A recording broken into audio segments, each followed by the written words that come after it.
그래서 02차수가 그렇게 해서 자료가 계정 과목이 생성이 안 되도록 되어 있습니다. 그런데 02차수에서는 01차수, 02차수는 기본적으로 칸막이가 저어져 있어요. 그래서 01차수의 이제 자료들은 불러올 수는 있는데 연계는 안 되도록 현재는 해놨습니다. 기본적인 프로그램 바탕에 틀들이 왕창 다 바뀌었어요. 그러다 보니까 02차수 하시면서 여러분들이 옛날 이 프로그램 처음 받으셔가지고 뭐 새로 짜셨던 계정 그 예산이나 이런 것들이 복사가 하나도 안 됐죠. 그래서 02차수에서만 그런 작업들을 처음부터 끝까지 새로 싹 다 했었어야 돼요. 그러면은 내년도에는 다시 복사 기능을 그대로 쓰시면 됩니다. 다시 복사해서 왜냐면 기본 틀이 왕창 바뀐 상태에서 그냥 그대로 이제 갈 거기 때문에 03차수라는 또 고다 뭐 사업이 되기 전까지는 자 그래서 세입과 세출의 계정 과목이 일단은 다 픽스가 되어 있고요. 세입과 세출 중에 유일하게 열어난 파트가 있습니다. 자 보시면은 사업 수입 클릭을 해보시면 오른편에 관해에 가 있죠. 자, 그 아래에 오렌지 색깔 사업 수입 클릭해보시면 항으로 가 있죠. 그 아래에 클릭을 사업 수입 해보면 목으로 가 있죠. 요 오렌지 색깔로 되어 있는 거는 생성이 가능하다는 뜻이에요. 그래서 사업 수입은 지역아동센터 뿐만이 아니고 뭐 다른 시설에서도 사업 수입들이 있을 수 있죠. 복지관 같은 경우에도 그 교육문화사업 같은 경우 이용료를 받으니까 지역아동센터도 지침에서 이용료를 받죠. 그래서 이용료 수입이 발생되는 경우에 오렌지 색깔 항에 갖다 놓고 오른쪽에 신규 클릭을 하면 목으로 넘어가죠. 이 상태에서 이용료 수입 하고 저장을 하시면은 아래와 같이 이렇게 이용료 수입이라고 뜹니다. 뒤에 사업 수입이 이 고다사범에서 이 양반들이 이 뒤에다 갖다 이렇게 붙여놨어요. 그래서 앞에 글자 치시면 뒤에 게 자동으로 이렇게 따라 붙습니다. 뭐 여러분들도 아시겠지만 프로그램이 작동이 목까지 만들어야지 세모까지 만들어야지 작동이 되도록 되어 있죠. 그래서 한 번 더 이 상태에서 신규 클릭을 하시면 세목으로 넘어가죠. 이 상태에서 똑같이 다시 이용료 수입이라고 치시고 저장 하시면은 아래에 이렇게 세목이 만들어지죠. 그죠? 그래서 세입 파트에 새로 생성되는 계정 과목은 요겁니다. 사업 수입 부분은 목을 열어놓은 거예요. 아까 전에 세입과 세출의 계정 과목 중에 간 항목까지를 픽스를 해놨다고 했는데 유일하게 열어놓은 게 목 중에서는 세입의 사업 수입이 이렇게 생성이 되도록 되어 있습니다. 선생님 그러면은 또 있나요? 예, 또 있습니다. 세입과 세출의 공통이 세목은 전부 다 생성이 됩니다. 모든 그 고도화되고 나서도 세목은 모든 계정 과목에 목 밑에 있는 세목은 뭐 얼마든지 어떤 형태의 이름으로든지 간에 다 생성이 됩니다. 즉 그 말은 세목은 별 관심 없다는 거예요. 그래서 세목은 현장에서 필요하면 만들어 쓰라는 겁니다. 어차피 목까지 통계를 내면 되니까. 자, 법이 바뀌면서 그리고 고도 사업이 되면서 역시 민원사항이 제일 많았던 부분입니다. 보조금 파트. 자, 보조금 클릭을 해보시면 관으로 뜨죠. 그 다음 아래 보조금 수입을 하면은 이렇게 항으로 뜨고 그 아래에 국고보조금이 목으로 되어 있죠. 요런 목으로 되어 있는 계정 과목이 시도보조금, 시군구보조금, 기타보조금 4개가 되죠. 1년 반 전에 점유규칙이 바뀌기 전에는 요게 3개로 되어 있었죠. 경상보조금, 자본보조금, 기타보조금. 그렇게 되어 있던 목 부분이 요렇게 이름이 요렇게 바뀌었어요. 바뀌었던 주 이유는 돈을 주는 공급 주체인 그 정부나 지방자치단체에서 주는 것들을 이렇게 좀 정확하게 구분해서 세입을 편성을 해서 보면 좋겠다는 아마 뜻이었던 것 같습니다. 그래서 요 위에 있는 국고보조금은 중앙정부 돈입니다. 그러니까 우리 입장에서는 보건복지부에서 편성을 해서 내려주는 돈. 시도는요, 부산시, 그 다음에 여기 도는 경상남도, 경상북도, 거기에 돕니다. 그러니까 광역 단위죠. 여기에는. 시군구는요, 여기에 시는 창원시, 김해시, 군은 합천군, 여기에 군은요, 부산시 영도구, 부산시 북구, 즉 기초지자체입니다.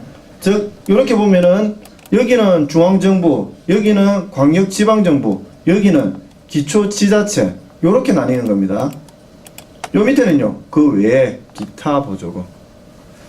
요 세 가지에 주는 보조금들은 전부 다 경상보조금들입니다. 사회복지법인 재무규칙 쭉 보면은 뒤에 설명이 그렇게 나와 있어요. 경상보조금이라는 말은 일정한 금액을 정기적으로 주는 거.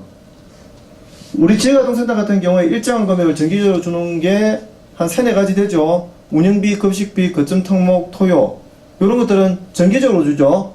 그 다음에 뭐 지자체마다 상황이 조금씩 다른데 처우개선비. 이거는 이제 직접 주면 예산을 편성을 해야 되고, 직원한테 직접 입력할 경우에는 굳이 예산을 편성 안 해도 되겠죠. 이런 형태로 되어가지고 현재 바뀌었죠. 문제는 운영비 보조금일 경우에 매칭 펀드죠. 지역아동센터는 국비지원 사업이기 때문에, 그래서 국비지원 시설은 현재 지역아동센터하고 지역자활센터 이런 시설들이 국비지원 사업이죠. 즉 국회에서 예산이 통과되어야 예산이 배정이 되고 예산 편성을 하죠. 그런 시설들입니다. 그래서 뭐 우리나라에 많지가 않습니다. 한 2-3개밖에 안 되기 때문에. 그래서 중앙정부 돈이, 부산 같은 경우에 중앙정부 돈이 50%, 부산시에서 50% 해서 운영비는 50대 50 이렇게 들어오죠. 그죠? 김해 같은 경우에 나머지 모든 데들은 50, 25, 25 여기 하나 더 운영비 보조금을 만들어야 되는데 그런 형태인데 부산은 이렇게 2개가 들어옵니다. 문제점은요, 이렇게 예산이 나뉘면서 지출 계획서를 작성하실 때에 하나는 국비, 돈을 똑같은 운영비 보조금에서 쓰는데 하나는 운영비 보조금, 국비 운영비 보조금, 하나는 시도 운영비 보조금 이렇게 뜨는 거예요. 할 수 없이 지정을 할 수밖에 없는 상황이죠. 다행히 부산은 2개밖에 안 뜨죠. 다른 그 중소도시는요 3개가 뜨죠. 50, 25, 25니까 현장에서 되게 불편한 거예요. 그래서 원칙은 일단 그 점유규칙상 이렇게 나뉘어져 있는데 현장 상황에 따라서 또는 지자체 담당 공무원하고 협의에 의해서 하나로 모아 쓰는 데들이 현재는 좀 있습니다. 그래서 뭐 시도에다가 싹 다 그냥 모은다든지, 뭐 심지어는 시군구에 그냥 다 운영비부터 시작해서 싹 다 모아가지고 여기다가 세목을 편성을 해서 쓴다든지 그렇게들 하고 있는 데들이 있습니다. 일단은 원칙은 이렇고 협의가 되는 데들은 뭐 그렇게 쓰시고 협의가 안 되면은 할 수 없죠. 근데 서서 협의가 됐다 하더라도 향후에 담당 공무원이 바뀌어가지고 이렇게 하면 안 돼요. 원칙대로 이렇게 하세요. 이러면 또 원칙대로 또 돌아가죠. 그래서 담당 공무원이 바뀔 때마다 불러가지고 또는 찾아가가지고 협의 차원에서 이야기를 해야 되는 조금 번거로움은 있을 겁니다. 어쨌든 조금 편하고자 하는 부분들은 협의 회장님을 맡으신 분들이 아마 해당 지자체 담당 공무원하고 잘 소통을 하셔서 작업을 하시면은 조금 이런 부분들은 원활하게 해결할 수 있지 않을까 좀 생각이 듭니다. 그래서 국고보조금은 현재 지역아동센터 같은 경우에는 운영비, 거점 특목 하나가 더 있죠. 토요. 요게 현재 국비사업이죠. 요 3가지를 국고보조금 밑에 만들면 되죠. 그래서 국고보조금 클릭하시면 목이죠. 요 상태에서 신규 하셔가지고 운영비 보조금 해서 저장을 하면은 아래에 이렇게 운영비 보조금이 세목으로 만들어지죠. 거점 턱목 토요도 이런 방식으로 똑같이 만드시면 되겠죠. 시다 보조금 밑에도 만드는 방식은 똑같습니다. 선생님 근데 급식비는 여기 들어가 있어요. 현재 급식비는 전액 다 지방비입니다. 그 중앙에서 돈 주는 게 그 보조금 교부를 하는 게 없어요. 부산 같은 경우에는 급식비가 시도 부산시에서 75%, 구에서 25% 이렇게 줍니다. 그래서 예산 수입을 잡을 때 여기 100만원 주면 여기 75만원, 여기 25만원 이렇게 수입을 잡습니다.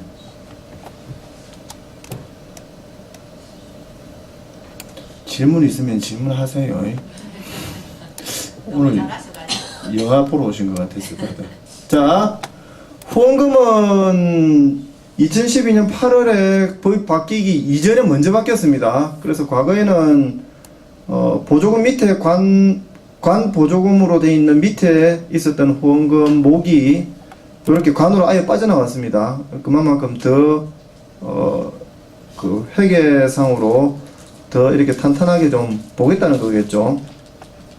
그래서 후원금, 지정후원금, 비지정후원금 이렇게 나뉘었죠.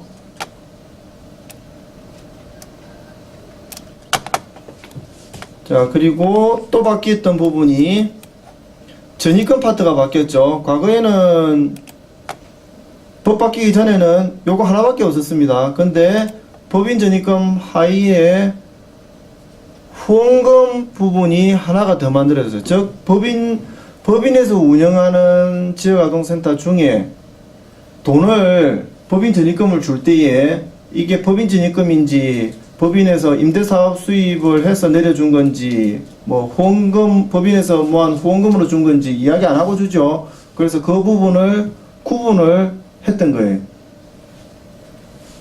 자, 또 바뀌었던 부분 2월금.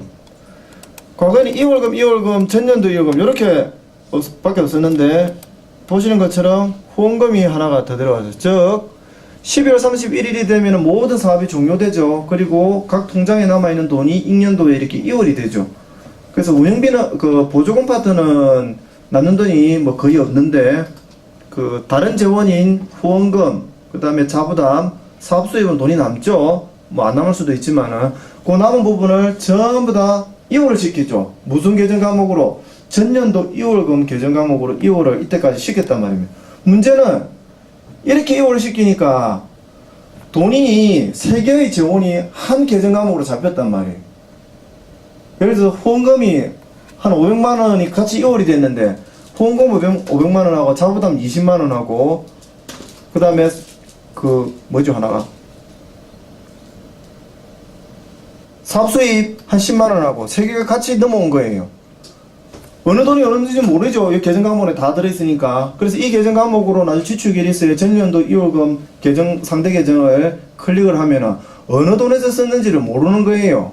그래서 후원금 부분만큼은 더 투명하게 해야겠다 해서 2월금 후원금을 만들었던 거예요. 그래서 후원금만큼은 2월 시킬 때 이 계정 과목으로 수입을 잡아서 구분을 꼭 해라는 뜻입니다. 이게 세입 파트의 법에서 바뀌었던 내용이고 그 바뀐 부분을 고정하면서 구현을 해 놓은 겁니다. 자, 세출로 넘어가 보겠습니다. 자, 세출도 역시 보시는 화면처럼 그 점유규칙에 있는 그 내용 그대로 계정 과목이 떠 있습니다. 세출 역시 모든 관 항목들이 다 고정이 되어 있고 세목만은 자유롭게 만들 수 있도록 되어 있습니다. 단 세입에서 목을 추가로 할 수 있었던 게 사업수입이었죠. 세출에도 그게 하나가 있어요. 어디가 있냐면 쭉 내려보시면은